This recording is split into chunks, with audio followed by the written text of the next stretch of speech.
السلام علیکم ورحمۃ اللہ وبرکاتہ۔ گرامی قدر سامعین، محترم ناظرین، چند احباب کے توسط سے یہ بات معلوم ہوئی کہ ہمارے رفیق محترم حافظ عادل صدیقی حفظہ اللہ الباری انہوں نے اوراد فتحیہ کے متعلق کچھ باتیں کہی ہیں اپنی تقریر میں، جس پر رضا خانی ٹولہ بڑا سیکھپا ہے، اور انہوں نے حافظ صاحب کے متعلق ایک پروپیگنڈا کا بازار گرم کر رکھا ہے، اور وہ آئے دن ان کے متعلق کچھ نہ کچھ اب بول رہے ہیں۔ ہم چونکہ مصروف ہیں بہت زیادہ، ہمارے مدارس میں اس وقت نصابی سال کا آخری مرحلہ ہے، آخری دن چل رہے ہیں، اس وجہ سے ہم بہت زیادہ مصروف ہوتے ہیں۔ نصاب باقی ہیں، وہ پڑھانا ہے، ختم کرنا ہے۔ اس کے علاوہ کچھ میری درسی کتابیں بھی زیر ترتیب ہیں، اس کے ساتھ بھی ہمارا وقت لگتا ہے، اور اس کے علاوہ بھی ہمارا لکھنے کا کام ہے، تو ہم بہت زیادہ مصروف ہیں۔ لیکن بار بار اصرار پر اور کچھ ساتھیوں کے دکھانے پر میں نے وہ دیکھا کہ حافظ صاحب نے کیا کہا ہے، اور اس کے بعد چند بریلویوں کی وہ کلپس مجھے دکھائی گئیں، میں نے وہ دیکھی، پوری تو میں سن نہیں پایا، لیکن جو بالاختصار دیکھنے اور سننے کے بعد مجھے جو بات معلوم ہوئی ہے، اس اعتبار سے میں چند گزارشات آپ حضرات کی خدمت میں کرنا چاہتا ہوں۔ آپ بغور ملاحظہ فرمائیں، سماعت فرمائیں، سنیں۔ پہلی گزارش اپنے احباب کی خدمت میں وہ یہ ہے کہ یہ بات سمجھنے کی ہے، الحمدللہ ہم اہل حق ہیں، ہم اہل سنہ والجماعہ ہیں، ہم اہل حق اکابر کے ورثہ ہیں، اہل علم بھی اور عوام بھی۔ جب ہم اہل حق ہیں تو ہمیں چاہیے کہ ہم ایک جگہ متحد ہوں اور کسی ایک پلیٹ فارم پر ہم جمع ہو جائیں۔ ہمارے بہت سارے لوگ اتحاد امت کی بات کرتے ہیں کہ غیر مقلدوں سے اتحاد، بریلویوں سے اتحاد، اور مودودیوں سے اتحاد، شیعوں سے اتحاد۔ میں ان حضرات کی خدمت میں عرض کرنا چاہوں گا کہ دیکھیے، سب سے پہلے آپس میں اتحاد کر لیں۔ آپ آپس میں اتحاد قائم کرنے سے ناکام ہیں، اور مجھے یہ بات کہنے دیجئے، اگر کسی کو بری لگتی ہے میں معذرت خواہ ہوں، کہ ہمارے لوگ، چونکہ یہ کام میرا تو نہیں ہے، میں تو چھوٹا ہوں، یہ کام تو بڑوں کا تھا، ہمارے لوگ آپس میں اتحاد قائم کرنے سے اور اہل حق کو ایک جگہ جمع کرنے سے بالکل ناکام ہو گئے ہیں۔ ان کے بس میں ہی نہیں ہے، ان کو آیا نہیں۔ اگر وہ چاہتے تو کر لیتے، لیکن معلوم نہیں کیا ہوا، انہوں نے چاہا نہیں، یا چاہنے کے باوجود ہوا نہیں۔ اللہ بہتر جانتا ہے، لیکن ہمارے خیال میں اگر وہ چاہتے تو انشاءاللہ ہو جاتا۔ خیر، یہ ایک مسئلہ ہے۔ ہمیں چاہیے کہ ہم آپس میں اتحاد قائم کریں۔ ہمارے جتنے لوگ ہیں، مدرسین ہیں، علماء ہیں، مدرسے والے ہیں، خانقاہ والے ہیں، تبلیغ والے ہیں، یا اور کوئی فلاحی کام کر رہا ہے، ہم اپنے مسلک کے اعتبار سے، مشرق کے اعتبار سے، مشرب کے اعتبار سے، فکر کے اعتبار سے ہم متحد ہو جائیں اور ایک جگہ جمع ہوں۔ یہ کیا مصیبت ہے کہ اہل باطل کے یہاں کوئی مسئلہ پیدا ہوتا ہے تو ان کا بڑا، ان کا چھوٹا، ہر ایک آدمی جمع ہو جاتا ہے، اور ہمارے یہاں لوگ بکھرے ہوئے ہیں، ہمارے یہاں لوگ الگ الگ بیٹھے ہیں۔ الحمدللہ ہم اہل حق ہیں، ہمارے عقائد بڑے مضبوط ہیں، ہم کتاب و سنت کی ترجمانی کرتے ہیں، ہم مسائل میں فقہ حنفیہ کے پابند ہیں اور بڑے پکے حنفی ہیں، جس کے برعکس بریلویت یہ فقہ حنفیہ سے دشمنی کا نام ہے، غداری کا نام ہے۔ لیکن اہل حق ہونے کے باوجود اور اپنے یہاں مضبوط دلائل رکھنے کے باوجود کیا وجہ ہے کہ لوگ ایک جگہ جمع نہیں ہو رہے؟ ہم تو کب سے چاہتے ہیں کہ جمع ہو جائیں، لہذا وقت آ گیا ہے۔ آپ اس پر غور کریں کہ ہم کو چاہیے کہ ہم ایک جگہ جمع ہوں، اور یہ تنظیمی حد بندیاں اور اسی طریقے سے اب مدرسے کی حد بندیاں کہ یہ فلاں مدرسے کا ہے، میں فلاں مدرسے کا ہوں، یہ فلاں خانقاہ کا ہے، میں فلاں خانقاہ کا ہوں، یہ فلاں تبلیغ ساتھی ہے اور یہ دوسری تنظیم کا آدمی ہے کہ جو رد فرقہ باطلہ کا کام کرتی ہیں، یہ حد بندیاں ختم کرنی ہے۔ ہم سب کے سب الحمدللہ دیوبندی ہیں، اور دیوبندی ہونے کا معنی یہ ہے کہ ہم مسلمان ہیں، ہم سنی ہیں، ہم فقہ حنفیہ کے پابند ہیں۔ لہذا ہم اس بنیاد پر جمع ہو جائیں، اپنے مسلک، اپنے مشرب اور اپنے فکر کے اعتبار سے، کہ ہم دیوبندی ہیں، بس یہ سب سے پہلے ہماری ذمہ داری ہے۔ یہ تو جزوی واقعات ہے، آئے گئے، مسئلہ ختم۔ حافظ صاحب کا واقعہ ہے، کسی اور کا واقعہ ہے، واقعہ آیا گیا، یہ وقتی چیز ہوتی ہے۔ لیکن جو مستقل کرنے کا کام ہے وہ یہ ہے کہ ہم ایک جگہ جمع ہوں، اور اگر کوئی صاحب یہ کام کرنے میں ناکام ہو گیا ہے تو بس اس پر انحصار نہیں ہے اور اسی پر اب تکیہ نہیں لگانا، بلکہ ہر آدمی کو اپنی جگہ کوشش کرنی ہے کہ ہم متحد ہو جائیں اور اتحاد پیدا ہوں۔ اوروں سے اتحاد کی باتیں، او بابا خود میں تو اتحاد پیدا کرو، یہ میں بات کہتا ہوں، اور اس پر اگر کوئی ناراض ہوتا ہے تو ہو جائے، لیکن بات میری درست ہے۔ آئیے دوسری بات کی طرف۔ اب حافظ صاحب نے یہ چند کلمات کہہ دیے ہیں اور انہوں نے اس پر معذرت کی ہے۔ اگر وہ مجھ سے مشورہ کرتے اور مجھ سے پہلے پوچھتے تو کیا پتا یہ معاملہ کچھ اور ہوتا، لیکن خیر انہوں نے معذرت کر لی ہے اور اب ہم نے وہ دیکھا جب انہوں نے معذرت کر لی ہے تو بس مسئلہ ختم۔ اگر ان کے منہ سے چند کلمات، اب ان کی مراد کیا تھی، معنی کیا تھا، ویسے تو بریلویوں کے یہاں بڑی تعویلات چلتی ہیں مولانا احمد رضا خان کی عبارات کی، یہ تو اتنا بڑا کوئی مسئلہ نہیں تھا، جزوی بات تھی۔ ان کے یہاں تو بڑے بڑے بلنڈر ہیں جن کی تعویلات کرتے ہیں، تو یہ تو مسئلہ ہی کوئی نہیں تھا، لیکن اس کے باوجود حافظ صاحب نے وسعت قلبی کا اظہار کرتے ہوئے اور اسی طریقے سے ایک اپنی ذہن کی عکاسی کرتے ہوئے معذرت کر لی ہے۔ جب معذرت کر لی ہے تو مسئلہ ختم ہو جانا چاہیے تھا، لیکن چونکہ بریلوی ٹولے کا ان کا مقصد معاملے کو سدھارنا نہیں ہوتا، حل کرنا نہیں ہوتا، بلکہ فتنہ فساد ہوتا ہے۔ چونکہ ان کی معذرت سے ان کا معاملہ چلتا نہیں، آخر یہ کریں کیا؟ زندہ رہنے کے لیے کوئی مشغلہ بھی تو ہونا چاہیے نا۔ اب ان کی معذرت سے ان کا مشغلہ ختم ہو جاتا، لہٰذا یہ کہتے ہیں ہم معذرت قبول نہیں کرتے۔ تو اس پر میں یہ عرض کروں کہ ہمارے یہاں مشرک کی قبولیت اور ناقبولیت کا کوئی اعتبار نہیں ہوتا، لہٰذا آپ کی وجہ سے مجھے نہیں لگتا کہ اس نے معذرت کی ہوگی، وہ تو عوام ہے وادی کی جو کہ بریلوی نہیں ہے، کشمیری لوگ بریلوی نہیں۔ بریلویت نام ہے علماء دیوبند کو کافر کہنے کا، جبکہ کشمیری لوگ علماء دیوبند سے محبت کرتے ہیں، اکابر سے بھی محبت کرتے ہیں، موجودہ علماء سے محبت کرتے ہیں، ہم جیسے لوگوں سے محبت کرتے ہیں، اکابر کی تو بات ہی نہیں ہے۔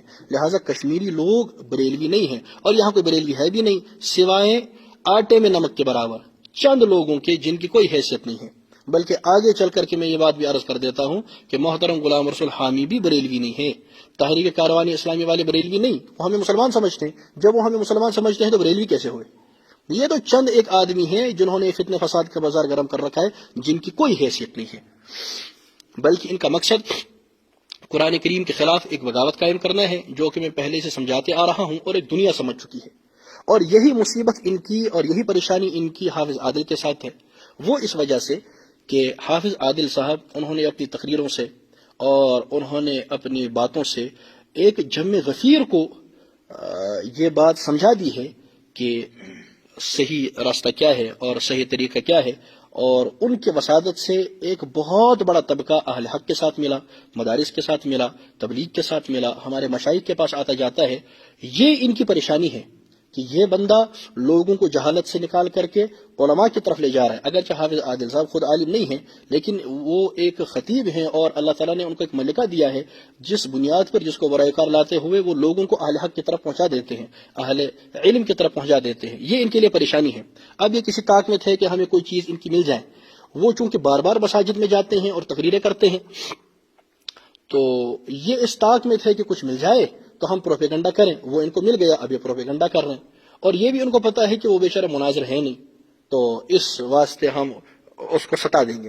لیکن یہ بات بھول گئے کہ یہاں صرف وہ نہیں رہتے، یہاں اور لوگ بھی رہتے۔ لہٰذا گزارش ہے کہ جب انہوں نے اپنے کلمات پر معذرت کر لی ہے، مسئلہ ختم۔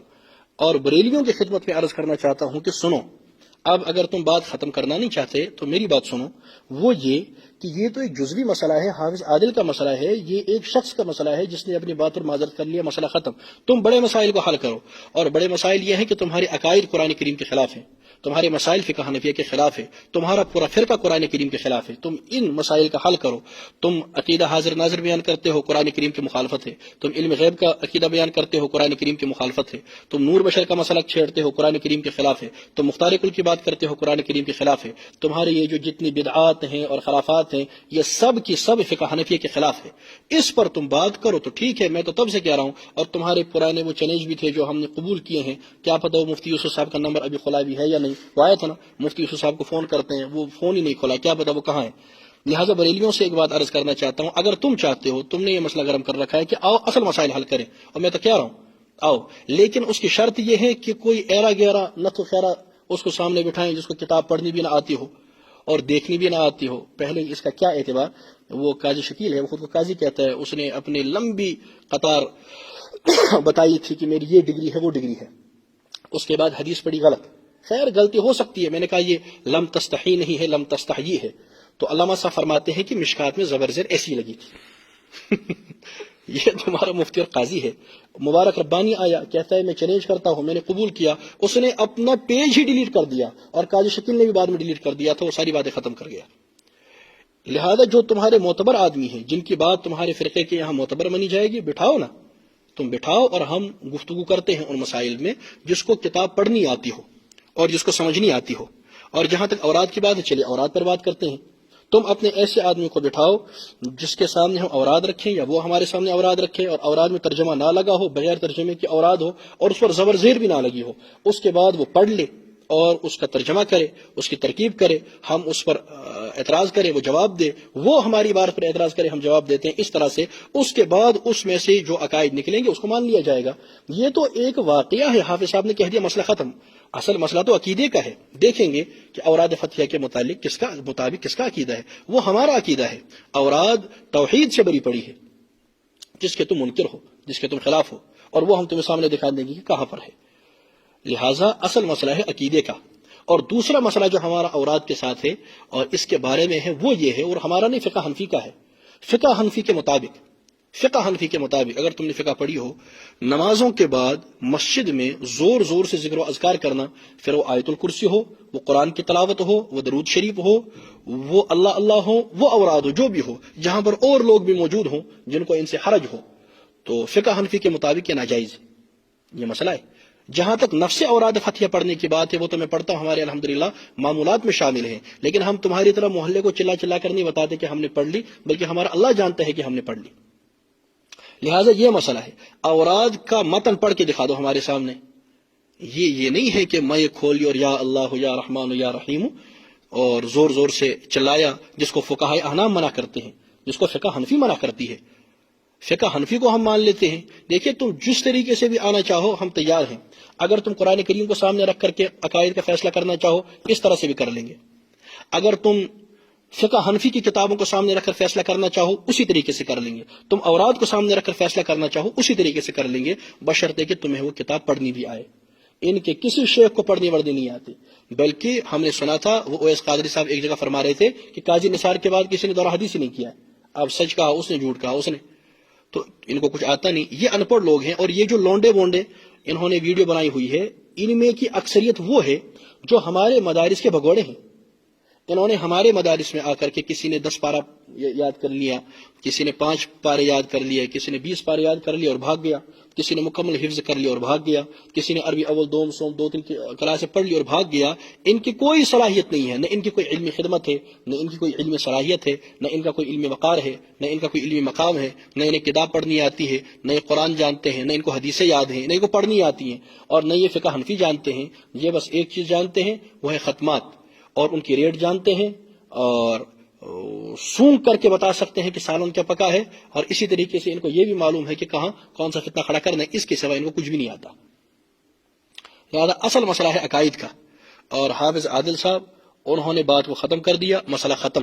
اور ہمارے احباب کو بھی چاہیے کہ اس بات کو سمجھیں، اہل علم بھی اور عوام بھی. اور جہاں تک بریلویت کا مسئلہ ہے تو ایک ساتھ آ کر کے، آپ تو پہلے آتے تھے اب نہیں آتے، تو آ کر کے پرامن طریقے سے ان مسائل کو حل کر لیتے ہیں جو اصل عقائد کے مسائل ہیں، اور جس پر میں بار بار سال سے کہہ رہا ہوں کہ تمہارے عقائد قرآن کریم کے خلاف ہیں. آؤ نا قرآن کریم پر فیصلہ کرتے ہیں. اس پر آپ فیصلہ کرنے آئیے تو الحمدللہ، اور انشاءاللہ ہم تیار ہیں. اور اگر ایسا نہیں تو بس معاملہ آپ کا ختم ہے. آپ کو پروپیگنڈا کرنے کی کوئی ضرورت نہیں، نہ اس کا کوئی اثر پڑتا ہے اور نہ ایسا کوئی ہوتا ہے. حافظ عادل صدیقی نے ایک بات کر دی، ارے بابا مولانا احمد رضا خان کے تو اتنے بڑے بڑے بلنڈر ہیں، اس پر تو آپ نے کبھی وہ ان سے نہیں پوچھا. مولانا احمد رضا خان کا نظریہ ہے کہ جس آدمی کے عقائد یعنی جو گستاخ رسول ہو اس کو کافر کہنا خلاف احتیاط ہے. یہ مولانا احمد رضا خان کا عقیدہ ہے، اور خود دوسری کتاب میں لکھتا ہے کہ یہ کفر ہے. اس کی تفصیل میں پیچھے بیان کر چکا ہوں. آؤ نا اس کی صفائی تم پیش کرو. قاضی شکیل آیا تھا، میں نے اس کے جوابات دے دیے. آج تک بریلیت پر قرض ہے، ان حوالہ جات کا جواب نہیں آیا، وہ سارا سوشل میڈیا پر موجود ہے. تو مولانا احمد رضا خان کے ان کاموں کا جواب دو. یہ کہتے تھے عبارات اکابر پر بحث نہیں کرتے، ہم کرتے ہیں، لیکن تم میں طاقت نہیں ہے کہ تم مولانا احمد رضا خان کی عبارت کا دفاع کرو. ہمارے پاس اس کی 100 سے زیادہ ایسی عبارات موجود ہیں، آ کر کے جواب دو.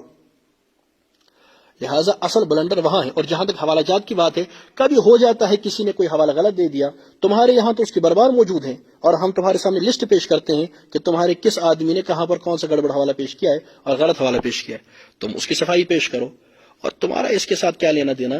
لہٰذا حافظ صاحب کو بھی چاہیے کہ اپنا کام کریں، اور اسی طریقے سے دیگر حضرات کو بھی چاہیے اپنا کام کریں، ان کو اپنے حال پر چھوڑیں. اور اگر یہ مسائل کا حل چاہتے ہیں تو ٹھیک ہے، کسی جگہ بیٹھتے ہیں، لیکن ایسا آدمی بٹھائے اور ایسا آدمی آئے کہ جو عبارت پڑھ سکتا ہو، جو مسئلہ سمجھ سکتا ہو اور جو ہمارے یہاں کچھ وقار رکھتا ہو، انشاءاللہ چند گھنٹے کے اندر میں تمہیں دکھا دوں گا کہ تم قرآن کریم کے بھی منکر ہو اور تم دیگر چیزوں کے بھی منکر ہو۔ لہٰذا یہ ایک فتنہ ہے، اور اس فتنہ رضاخانیت کو اپنی جگہ پر چھوڑ دیں۔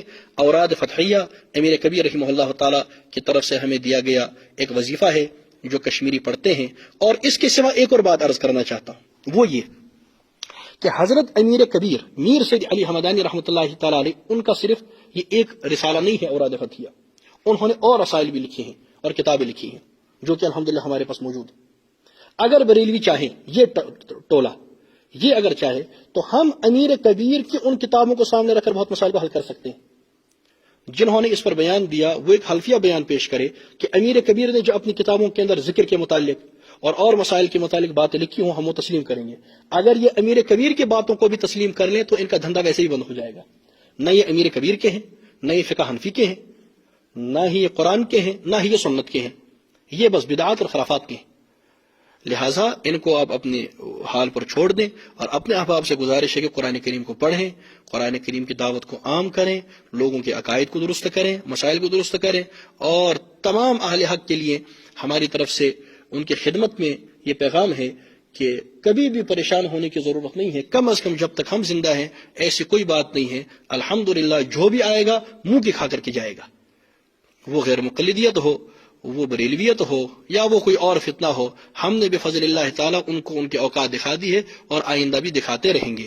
اور یہ جو ہمارے اپنے احباب ہیں ان کی خدمت میں گزارش ہے کہ آپ ذرا اس کی فکر کریں کہ اہل حق کو ایک جگہ جمع کیا جائے۔ وہ تو آپ کرنے رہے اور کاموں کے اندر آپ مصروف ہیں، لہٰذا یہ کام کرنے کا ہے کہ مسلک مشرب اور فکر کے اعتبار سے ہم ایک جگہ جمع ہوں، تاکہ یہ آٹے میں نمک کے برابر لوگ، یہ ان پڑھ لوگ، جاہل لوگ، اتنی بات میں عرض کرتا ہوں کہ جس کو یہ مناظر اعظم کہتے ہیں اور جس کو یہ حافظ سیاست، سبحان اللہ، چھ پدی چھ شوربہ پدی، یہ کہتے ہیں فیاض احمد رضوی صاحب حافظ سیاست ہے۔